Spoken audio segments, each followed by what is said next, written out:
So welcome guys to my first of 3 videos. This is a 3-part series, and each video is going to be for a theoretical budget. And I'm putting together this series because I've thought about this so much. I'm sure a lot of you have. If you have a budget in mind for what watches you want to buy, if you had say £200 to spend, £500 to spend, or £2,000 to spend, they're all budgets that many of us could stretch to or not stretch to or can work towards. So it's nice to have in mind just the thought process. And these are my recommendations. And the way I'm chosen to do this series is every watch I review for you guys is a watch I would own myself. And that makes it so I'm not doing something out begrudgingly, or I'm not, no one's telling me what to say really. I just doing this to share my tastes, my findings, my interests, my journey, if you will. And part of that journey is you build up experience with different watches you collect. And I've had enough time now to, every watch I'm going to recommend in all of the 3 videos are watches I've either seen or I've owned.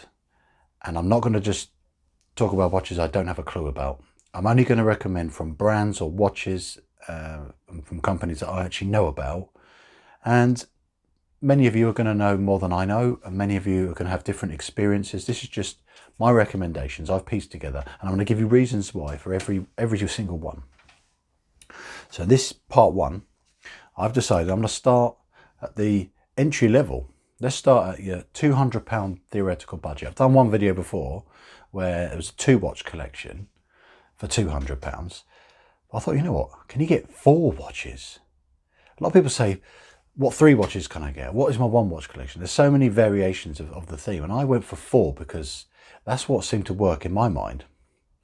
I know it doesn't seem to fit as beautifully as maybe 3-watch collection and things like that, or even 5-watch collection. I thought 4 seems to work for me, and you'll see why. And I've got my trusty notepad here, which I got from my lovely family. I love this design. I had it on one of my watches, Great Wave off Kanagawa. It's one of my favourite bits of art. I love it. So it's nice to have it at all times with me when I'm making notes. So my 4 categories, which I've decided to go for, are 1, be a dive watch / special. Special's a bit vague, but it turns out every single one I've gone for is dive watch. And that's the one that effectively you spend a little bit more money on than the other 3 watches. So that's the first watch. The second one is field watch. I think everyone should have a field watch as well, because they're the first tool watch that people slapped on their wrist and needed for a crucial part of their life, and that is in warfare. And that is the field watch. I think it has some of the most historic value of all the watches put together. So everyone should have a field watch in their collection. And the third is dress watch. We all go out occasionally, some of us more than others, to more formal or more pleasant occasions. And it's nice to have something a bit more dressy. I don't have a huge amount of experience. I've managed to find one for each category because I have had experience with dress watches. So I can share that with you. The last one, everyone needs a beater. It's a bit more of a, from you guys overseas, referred to the beater watch, a watch you can beat about basically. Not domestically abuse it, because that's terrible, but no, it's a watch you wear when you do your gardening, or you're just doing something really rough, like you're tearing a wall down, you're going to get concrete flying everywhere, dust, you're doing some painting. That's a beater watch. You don't want to get your nicer watches messed up with those kind of activities. So it's good to have a beater. And generally you don't have to spend much on these, but I think the most I've got one costing is about £70, and you can get them for less, $50. So that gives you an idea of how the money is spread about. It's all going to go nearer the top end. Your beater you spend a few quid on, and then the rest you can treat yourself. So without further ado, because this is going to be more you see in my face kind of video, me waffling, but that's what this is all about. This is my recommendations, and I'll be popping pictures up here of the watches, because I don't have them all in stock at the moment. I've got to say in stock, in my own possession, but I have handled or reviewed many of these watches. So let's, as I said, part 1 is with the 4 watches for £200.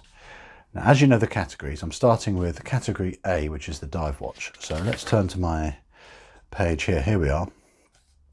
So I've decided again, you want value for money is going to be falling in this category. You're going to really try and squeeze as much out of every watch for each of these categories. And I'm going to start with my diver / best watch, which is the most expensive out of 100 of your pounds.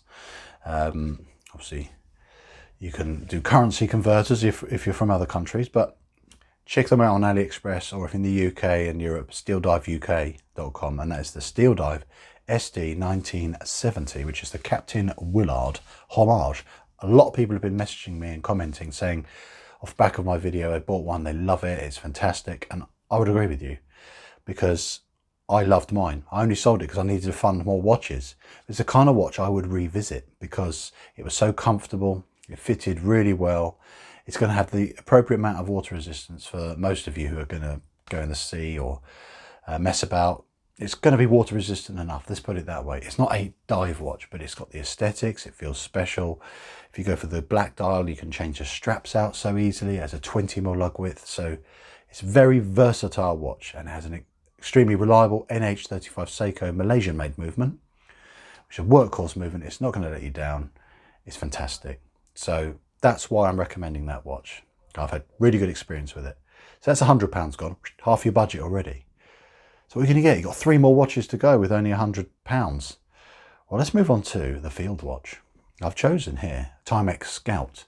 The reason being, I'll show you a picture here of this one. This, design-wise, satisfies so much of what makes a field watch a successful field watch. We've got the very neutral design. We've got the very clear Arabics. We've got the very clear, well, the indigo when you need it, so it's not always illuminated. So you can quickly get a reference for time in complete pitch black. It's a nice size. It's approximately 40mm case size. It's reliable, it's rugged, it's quartz, it's not going to let you down. It's a lot of watch for £47, £48. I found mine on Amazon Prime. I could have got another one, but I've spent far too much money lately on watches, but I have had experience with them. They are fantastic watches. They are what you get for a Timex, but they've got that aesthetic value which just draws you in. It's got that X factor. And Timex do have a lot of heritage behind them, a lot of history. So they are respected, even though some people say they're Chinese-made junk, and everyone has their opinion. But I've never had one and felt disappointed or let down. So that's why I'm recommending the Timex Expedition Scout to be your field watch in this price bracket. It's not technically a proper mil-spec field watch, but you know what? It does a good job, you know. In this price bracket, Timex really offer really good value for money. So that's watch number 2. So we've only got we've spent £147 now. So let's move on to what's going to be your dress watch in this occasion here. Well, dress watching, you may not be wearing this watch too much, but you can still get something really attractive. And I'm going to give you kind of 2 suggestions, but my favourite is going to be the Cadison C1032. Can either have that or one of the Starking watches, but we'll stick with Cadison because I'm a bit more smitten with the Seiko movements because their rotor doesn't wobble so much. The NH36 is, again, it's reliable. This one I had before was running at, I think it was -4, -5 a day, which is really good for timekeeping. Has the sapphire glass, beautifully finished case, about 39mm case size. It's very elegant in design. I took the bracelet off and put it on a nice brown suede strap, and I put it on even a teal waxed heritage leather strap, which was worth more than the watch itself because it just works so well with it. That is a classy watch. Sunburst silver dial, really good fit and finish and build quality.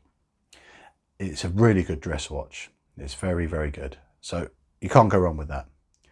So we haven't got much left money, you know, wise. So I have found, and I've bought for about £8.49, it's less than £9, the venerable Casio F91W. This had to be in this. This is one of the best watches in history. It literally is. I'm not even joking. The fact you can get a watch which is reliable, tells the time accurately, it's a quartz, it's got alarm, stopwatch, date complication. It weighs absolutely nothing. It literally, if you took it off, it would just float away in the wind. It's amazing. And to get it this cheap, you should never pay full price for these, like £17 or something ridiculous. You should never, because I've never spent more than £10 on one of these.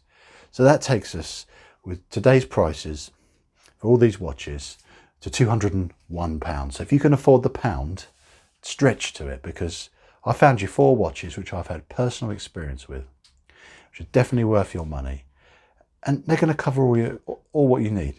£9 for a beta watch. If you broke it once a week, you could still only spend a month what the Cadison cost you, and that we know is incredible value for money.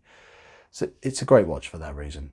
And I know a lot of people in the forces wear F91Ws because they just really don't care about watches. They just want to have something on the wrist, quick and easy. It tells the time. It's not going to snag on anything. It's lightweight. But that's going to be part of another series, how the reason why the F91W is such an epic watch. And it's, even if you have big wrists, you wear it and people still think that's a cool watch. So I hope you've enjoyed this part 1 of a 3-part series. And I'm sorry it's just using about 11-12 minutes of my face and pictures popping up. But other channels have successfully done it. Can't just all be about looking at watches close up. So I hope you've enjoyed this video. I've loved making it. I did a lot of research, did a lot of thinking, and looking for the best prices. And I'll put links in the description of where I found these, so you can quickly go if you fancy at least just one of these watches. I think only one of these watches is going to be an affiliate link. So again, I'm not just recommending watches that can get me commission, which is very small, by the way. I'm recommending with honesty what I've worn and owned and had contact with and enjoyed. That's the important thing, enjoyed. And I look forward to seeing you in part 2. See you soon.